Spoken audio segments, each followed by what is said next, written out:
बिस्मिल्लाहिर्रहमानिर्रहीम। अस्सलाम वालेकुम डियर व्यूवर्स। इस वीडियो में हम बात करेंगे पंक्चुएशन मार्क्स के बारे में।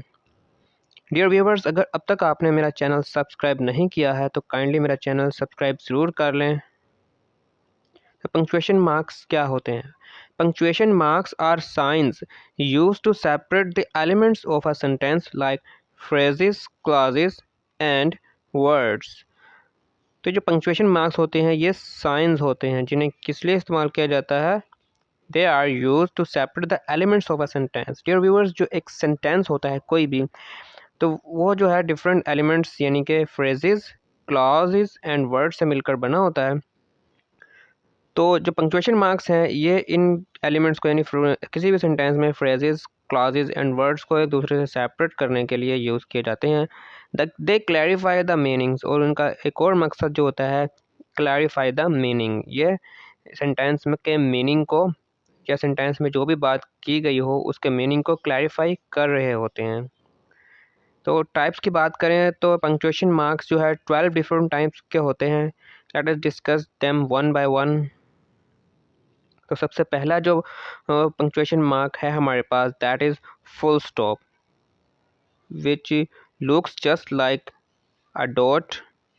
इस तरह का दिखता है, बिल्कुल एक नुक्ते की तरह, जो कि सेंटेंस के आखिर में आ रहा होता है या किसी डेक्लरेटिव सेंटेंस के लास्ट में आ रहा होता है, या सिंपल सेंटेंस भी हम कह सकते हैं। This indicates that a sentence is finish. तो ये इंडिकेट कर रहा होता है, ये जाहिर करता है कि एक सेंटेंस जो है वो ख़त्म हो चुका है। एग्जाम्पल देखें, example number 1, Lucy went cloth shopping. तो ये एक डिक्लेरेटिव या सिंपल सेंटेंस है, लास्ट में हमने फुल स्टॉप यूज़ किया है। ये बहुत ही कॉमन सा साइन है ये, तो आई होप आपको पता होगा। इसी तरह जब हमारे पास सेकंड एग्जांपल है, she bought a lovely new skirt. तो यहाँ सेंटेंस हमारा ख़त्म हुआ। एक सिंपल सेंटेंस है, डिक्लेरेटिव सेंटेंस है, ठीक है, एक क्लॉज है ये, तो इसके एंड पर हमने फुल स्टॉप यूज़ किया है दोनों के सेंटेंस, ठीक है। ये आगे चलते हैं जी। नेक्स्ट जो पंक्चुएशन मार्क है हमारे पास, दैट इज़ कोमा। कोमा जो है कुछ इस तरह का दिखता है, जो कि पेश की अगर हम उर्दू में बात करें, अरबी में एक पेश की तरह से, ठीक है, बिल्कुल इस तरह से दिखता है ये। तो ये क्या होता है? The comma has many different uses and often requires good knowledge of grammar to avoid making mistakes when using it. तो कोमा जो है ये मुख्तलिफ डिफरेंट यूजेस हैं इसके, और इसके इस्तेमाल के लिए हमें ग्रामर का एक अच्छा नॉलेज भी चाहिए होता है, ताकि हम इसको इस्तेमाल करते हुए कोई गलती ना करें। और इसके कुछ कॉमन यूजेस हम देखेंगे। यहाँ नंबर 1 पर है जॉइनिंग क्लॉजेस, यानी कि एक सेंटेंस में दो या दो से ज़्यादा क्लॉजेस को जोड़ने के लिए कोमा यूज़ किया जाता है। Such as Mario loves Peach, एक ये क्लॉज हो गई, एंड शी लव्स हिम। इस तरह जो सेंटर में है कोमा का यूज़ किया गया है दो क्लॉजेस को जोड़ने के लिए। नेक्स्ट है लिस्ट। लिस्ट के लिए भी जो है लिस्ट के आइटम्स को एक दूसरे से सेपरेट करने के लिए भी कोमा यूज़ किया जाता है। Such as the flag was red, white and blue. तो इसके 3 कलर्स हैं फ्लैग के, हमने इन 3 कलर्स को इनलिस्ट किया है। तो उसका हर कलर को अगर हम एक आइटम फ़र्ज़ करें तो उनको हर आइटम के दरमियान यानी हर कलर के दरमियान हमने कोमा यूज़ किया है। इस तरह लिस्ट के आइटम्स को एक दूसरे से सेपरेट करने के लिए कोमा यूज़ किया जाता है, ठीक है। लिस्ट किसी भी तरह की हो सकती है, यहाँ सिर्फ फ्लैग्स के कलर की हमने ली है, ठीक है। और ये नेक्स्ट यूज़ है कोऑर्डिनेट एडजेक्टिव। सेंटेंस में कोऑर्डिनेट एडजेक्टिव्स को सेपरेट करने के लिए भी कोमा यूज़ करते हैं। कोऑर्डिनेट एडजेक्टिव्स के बारे में अगर आपको नहीं पता तो बताता चलूँ कि जब किसी सेंटेंस में एक से ज़्यादा एडजेक्टिव आ रही हो, सच एज इस सेंटेंस में अगर हम देखें, the cute happy puppy licked my hand. Cute and happy ये दो एडजेक्टिव एक साथ आया, और इनको सेपरेट करने के लिए आप इन दोनों के दरमियान में देख सकते हैं कोमा यूज़ किया गया है। तो जो कोमा है कोऑर्डिनेट एडजेक्टिव्स को सेपरेट करने के लिए भी यूज़ किया जाता है। तो नेक्स्ट है हमारे पास क्वेश्चन मार्क, जो कि इस तरह का दिखता है। ये तो बहुत ही फेमिलियर है, आपको पता होगा, इसका यूज़ का भी यकीनन आप जानते ही होंगे। तो एक इंटरोगेटिव सेंटेंस के लास्ट में यूज़ किया जाता है, यानी ये किसी सवालिया जुमले के आखिर में। For example number 1, where do you live. Example number 2, does Ali like to read adventurous novel. दोनों ही जो है इंटरोगेटिव सेंटेंसेस है और उनके लास्ट में क्वेश्चन मार्क यूज़ किया गया है। ये नेक्स्ट एक्सक्लेमेशन पॉइंट या एक्सक्लेमेशन पॉइंट सॉरी मार्क हम कुछ भी कह सकते हैं, जो कि कुछ इस तरह का दिखता है।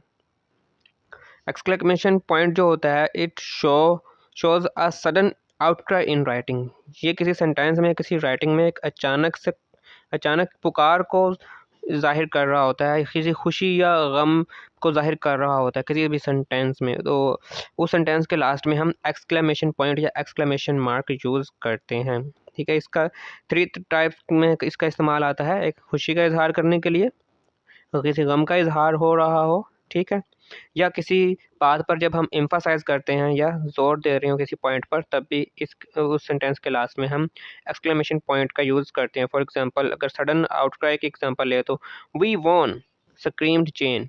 जेन खुशी से चिल्लाता है कि वी वॉन, हम जीत गए। तो इसके सेंटेंस में जब उसने कहा वी वॉन, लास्ट में हमने पंक्चुएशन मार्क्स यूज़ की है। Similarly to emphasize a point, Jen's rants make me furious. ये गुस्सा का इजहार करने के लिए भी इस्तेमाल किया जाता है, जैसे कि इस सेंटेंस में है जेन्स रैंट्स, या रैंट्स के मीनिंग लेंगे शेखी बुखारना। जेन की शोखियाँ मुझे गुस्सा दिलाती हैं। जब गुस्से का हम इजहार कर रहे हो तब भी उस सेंटेंस के लास्ट में पंक्चुएशन मार्क्स यूज़ की जाती है। जी, तो नेक्स्ट है हमारे पास कॉलन, जो इस तरह से डॉट्स की शक्ल में होते हैं। कॉलन्स आप देख सकते हैं, ठीक है।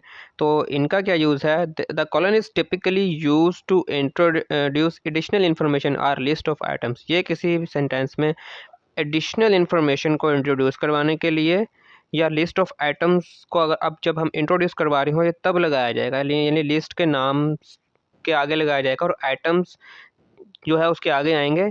उसकी अगर हम एग्जांपल देखें तो the detective had 3 suspects, the salesman, the gardener and the lawyer. तो यहाँ जो डिटेक्टिव है, जो जासूस है, उसको 3 मशकूक लोग लग रहे थे, यानी उसके पास 3 मशकूक लोग थे। यहाँ डिटेक्ट या सेंटेंस के यहाँ आखिर में हमने कॉलन यूज़ किया। आगे हम उन 3 लोगों की लिस्ट देने वाले हैं जो कि डिटेक्टिव को जिन पर शक है।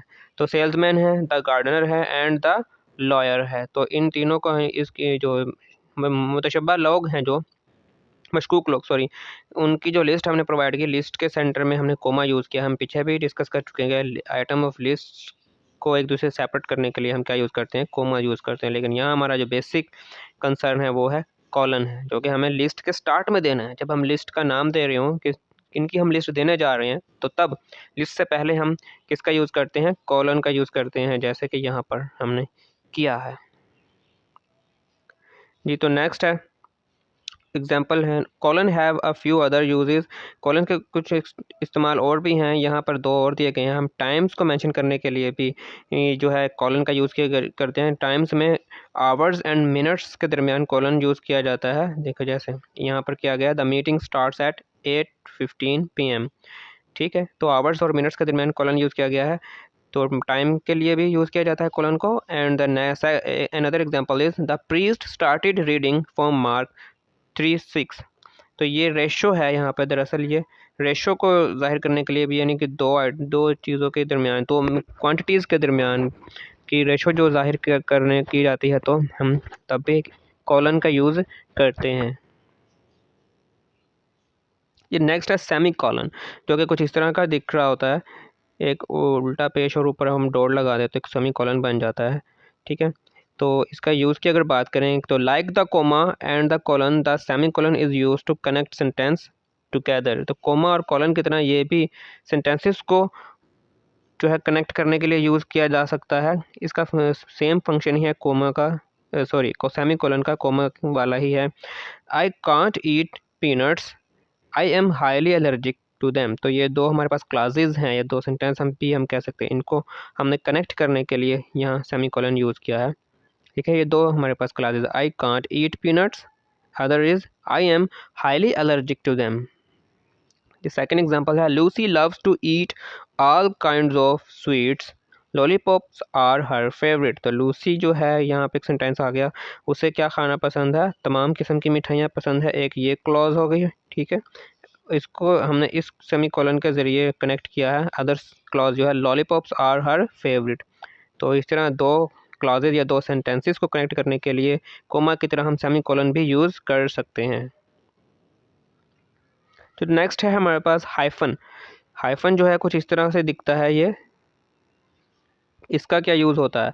The hyphen is use to form compound words. ये कंपाउंड वर्ड्स को बनाने के लिए इस्तेमाल किया जाता है। For example father in law sentence में, जैक इन द बॉक्स, ठीक है, ये compound word. Pro British symptoms sympathies, sorry. तो इस तरह कंपाउंड वर्ड्स यूज़ करने के लिए हम हाइफन का यूज़ करते हैं। हाइफन का एक और भी यूज़ है, जब हम किस एक सेंटेंस लिख रहे हो या कोई सेंटेंस लिखते हुए वर्ड का जो है अगर स्पेलिंग्स इनकम्प्लीट रह जाए और पेज का जो एंड है वो ख़त्म हो जाता है, यानी कि आगे हमारे पास लाइन आ जाती है, मज़ीद जगह नहीं बचती और हमें लाइन को भी क्रॉस नहीं करना, तो हम क्या करते हैं, आधे वर्ड्स रह जाते हैं तो वो नेक्स्ट लाइन पर आ जाते हैं। नेक्स्ट लाइन के नीचे नीचे जो है नेक्स्ट लाइन के स्टार्ट में उन वर्ड्स आधे वर्ड यहाँ लिख देते हैं, लेकिन जो ऊपर जहाँ पे हमने कुछ वर्ड लिखे हैं उस वर्ड के कुछ लेटर्स लिख लिए हैं, उन लेटर्स के आगे हम हाइफन लगा देते हैं और ये शो करता है कि इस वर्ड के जो नेक्स्ट लेटर्स हैं वो नेक्स्ट लाइन में लिखे गए हैं। ठीक है, आई होप आपको समझ आ गई होगी। तो पैरेंथेसिस क्या होते हैं जी? पैरेंथेसिस इस तरह, ये इनको हम ब्रैकेट्स भी कहते हैं, शॉर्ट ब्रैकेट भी कहा जाता है, छोटे ब्रैकेट, यानी कि इस तरह के ये दिखाई देते हैं। ठीक है, इनके दरमियान में हम कुछ वर्ड्स लिखते हैं, तो इनका इस्तेमाल की अगर हम बात करें, typically parenthesis are use to add additional information. तो पैरेंथेसिस जो है सेंटेंस में एडिशनल इन्फॉर्मेशन को ऐड करने के लिए यूज़ किए जाते हैं। For example, I thought for a very long time. If I should actually give an honest answer, मैंने सोचा एक लंबे अरसे तक या लंबे टाइम तक। If I should actually give an honest time, क्या मुझे जो है सच सच जवाब देना चाहिए। तो यहाँ पर जो है ये जो पैरेंथेसिस में जो लिखा गया है वर्ड्स, ये दरअसल एडिशनल इन्फॉर्मेशन है, जो कि बता रहे हैं कि आई थॉट को रिप्रेजेंट कर रहे हैं कि उसने सोचा लंबे अरसे के लिए। अगर ये ना भी लिखे तो इंसान सोच, ये हमें ज़रूरत नहीं है, यानी कि एडिशनल इन्फॉर्मेशन है। I thought if I should actually give an honest time, मैंने सोचा क्या मुझे एक सही सही जवाब देना चाहिए। अगर हम ये ना भी लिखें तो चलता, ठीक है। तो पैरेंथेसिस का हम जो तब इस्तेमाल करते हैं जब हमें एडिशनल इन्फॉर्मेशन देनी है, किसी वर्ड के मीनिंग बताने हो, सेंटेंस के अंदर किसी वर्ड के मीनिंग भी मेंशन कर रहे हो, तब भी हम जो है से ये क्या कहते हैं, पैरेंथेसिस को यूज़ करते हैं। इसी तरह पैरेंथेसिस का एक और यूज़ है एब्रीवेशन। एब्रीवेशन को लिखने के लिए भी, ये शो करने के लिए भी हम पैरेंथेसिस यूज़ करते हैं। फॉर एग्जांपल, यहाँ देखिए इस एग्जांपल में, he was at an alcoholic anonymous meeting. वो एक अल्कोहलिक एनोनिमस मीटिंग में था। तो यहाँ जो अल्कोहलिक एनोनिमस को एब्रीवेट हम किया गया है डबल ए के साथ और पैरेंथेसिस में लिख दिया गया है ये एज ए एडिशनल इन्फॉर्मेशन। ठीक है, ये तो नेक्स्ट है टाइम पीरियड को शो करने के लिए भी हम, या किसी मुद्दत को जाहिर करने के लिए भी, सालाना मुद्दत को, ठीक है, जाहिर करने के लिए भी हम जो है ये पैरेंथेसिस का यूज़ करते हैं। For example, the Richard one of England 1157 to 1199 had the heart of a lion. Richard one जो था इंग्लैंड का एक किंग गुजरा है, जो कि 1157 से लेकर के 1199 तक उसका दौरे हुकूमत रहा, और इस टाइम पीरियड को शो करने के लिए हमने पैरेंथेसिस का यूज़ किया है कि कब से कब तक उसने रूल किया। ठीक है, तो नेक्स्ट है हमारे पास स्क्वायर ब्रैकेट्स। स्क्वायर ब्रैकेट्स जो कि इस तरह से दिखाई देती हैं, ये क्या होती है, उनका इस्तेमाल क्या होता है। That typically square brackets are use to clarify और add information to the codes. काम इनका भी वही पैरेंथेसिस वाला ही है, ये भी जो है एडिशनल इन्फॉर्मेशन को क्लैरिफाई करने या सेंटेंस में एडिशनल इन्फॉर्मेशन ऐड करने के लिए इस्तेमाल की जाती है। लेकिन फ़र्क क्या है दोनों में? देखिए, ये सेंटेंस में नहीं के अंदर जो कोटेशंस होती है, कोटेशंस में हमने यूज़ करनी है। सिंपल सेंटेंस हो हमारे पास, या डिक्लेरेटिव हो, या कोई इंटरोगेटिव और कोई भी हो, या हम कह सकते हैं पैसिव वॉइस में अगर हम सेंटेंस लिख रहे हो तो पैसिव वॉइस में हम पैरेंथेसिस यूज़ करेंगे। ठीक है, लेकिन अगर हमारे पास कोई कोटेशन हो या एक्टिव वॉइस हो, जब हम एक्टिव वॉइस मीन्स जो है जब हम किसी शख्स की बात को लिख रहे होते हैं, किसी शख्स के कहे गए अल्फाज को एज इट इज़ लिख रहे होते हैं, जैसे कि जिन जिन अल्फाज उन्होंने कहा, हम अपनी तरफ से कोई चेंजिंग नहीं करते, या हम एज अ थर्ड पर्सन जो है उसको लेकर बात नहीं करते, उस वक्त जो सेंटेंस लिखा जाता है वो कोटेशंस में लिखा जाता है और इन्वर्टेड कॉमास के अंदर लिखा जाता है। आई होप ये बात आपको पता है। इसके अलावा कोई यूनिवर्सल ट्रूथ जब हम लिख रहे होते हैं तब इन्वर्टेड कॉमास या कोटेशन मार्क्स यूज़ किए जाते हैं। कोटेशन मार्क्स के बारे में हम आगे पढ़ेंगे वो किस तरह से होते हैं। ठीक है, तो जब कोटेशन मार्क्स के अंदर या कोटेशन के अंदर हमें कोई एडिशनल इन्फॉर्मेशन ऐड करनी है, उस वक्त हम पैरेंथेसिस नहीं बल्कि स्क्वायर ब्रैकेट्स का यूज़ करते हैं। ठीक है, for example, according to an eye witness the chimpanzee climbed on the roof and juggled. तो ये एक आई विटनेस की विटनेस है जो कहता है कि जो चंपैंजी थे they climbed on the roof and juggled, वो छत पर चढ़ गए और उन्हें जगल किया। जगल्ड मीन्स टॉस करना किसी चीज़ को, जैसे जोकर्स को हम अक्सर सर्कस वगैरह में या टीवी में देखते हैं, वो 4 या 5 बॉल्स को एक साथ कैच भी कर रहा होता है, टॉस कर रहा होता है हवा में। तो यहाँ चंपैंजी भी है, ऐसे ही कर रहे हैं। उन्होंने क्या किया, वो छत पर चढ़ गए। एक आई विटनेस ने बयान दिया और उसके बयान को हमने एज इट इज़ लिखा जिन वर्ड्स में उसने बताया था। तो ये कोटेशन है, और कोटेशन में जब एडिशनल इन्फॉर्मेशन दी कि चंपैंजीज ने क्या जगल किया, वो बनानास थे जो कि ये हमने ऐड किए हैं, और आई विटनेस ने नहीं जो है ये ऐड किए थे। उन्होंने उनके जो एक्शन है चिंपैंजीज़ का वो बनानास को जगल्ड करना या सिर्फ जगल्ड का हमने यूज़ वर्ड बयान किया गया है, लेकिन क्या जगल किया ये हमने एज ए एडिशनल इन्फॉर्मेशन जो है स्क्वायर ब्रैकेट्स में एक कोटेशन के अंदर ऐड की है। जो तो नेक्स्ट है हमारे पास सेंटेंस है एक और इसकी एग्जांपल के लिए। द जज said that the defence attorney mister right had made it clear that the case was far from closed। जज ने कहा कि ये जज के अल्फाज हैं, एज इट इज़ लिखे गए हैं, कोटेशंस हैं जज के, ठीक है। तो ये एक एक्टिव वॉइस में है, जज के अल्फाज कोटेशन मार्क्स में लिख दिए गए। कोटेशन मार्क्स ये जो 2 इन्वर्टेड कोमास हैं इन्हें हम कोटेशन मार्क्स कहते हैं, जो सेंटेंस के स्टार्ट में है यहाँ पर और ये यहाँ पर, ठीक है। सॉरी, ये मैं दोबारा ड्रॉ करता हूँ, ये वाले ये कोटेशन मार्क्स कहलाते हैं जो स्टार्ट में और इसके एंड में जो बनाए गए हैं, ठीक है। तो ये जज का कहना है कि जो अटॉर्नी था, डिफेंस अटॉर्नी, जो दिफाई वकील हम इसको कहेंगे, अटॉर्नी कहते हैं वकील को, ठीक है। डिफेंस अटॉर्नी दिफाई वकील जो कि मिस्टर राइट थे, यहाँ जज ने उनका नाम मेंशन नहीं किया, जस्ट उनका एज अ प्रोफेशन जो है उनको जो है उनका जिक्र किया है। तो मिस्टर राइट ये एज एडिशनल इन्फॉर्मेशन हमने ऐड की लिखी है सेंटेंस में। अब चूँकि ये कोटेशन है, जज के अल्फाज है, उसकी एक्टिव वॉइस है, तो इसलिए स्क्वायर ब्रैकेट में उसका नाम हमने एज एडिशनल इन्फॉर्मेशन लिखा है, ठीक है। तो आई होप आपको समझ आ गई होगी पैरेंथेसिस और स्क्वायर ब्रैकेट के यूज़ में का डिफरेंस। पैरेंथेसिस हमने डिक्लेरेटिव सेंटेंस या सिंपल सेंटेंस या पैसिव वॉइस का जो सेंटेंस होगा उसमें यूज़ करने हैं, जबकि अगर कोटेशन में हमने कोई एडिशनल इन्फॉर्मेशन ऐड करनी है तो कोटेशंस में या एक्टिव वॉइस में उस वक्त हम क्या करेंगे, स्क्वायर ब्रैकेट्स में एडिशनल इन्फॉर्मेशन लिखेंगे। तो नेक्स्ट हमारे पास कोटेशन मार्क्स, ये आ गए कोटेशन मार्क्स जिनकी हम पहले बात कर रहे थे। ये इस तरह से दो जो है दिखाई देते हैं, राइट साइड से लेफ़्ट साइड से हम ये उल्टा पेज की तरह होते हैं और लेफ़्ट साइड से ये सीधे पेज की तरह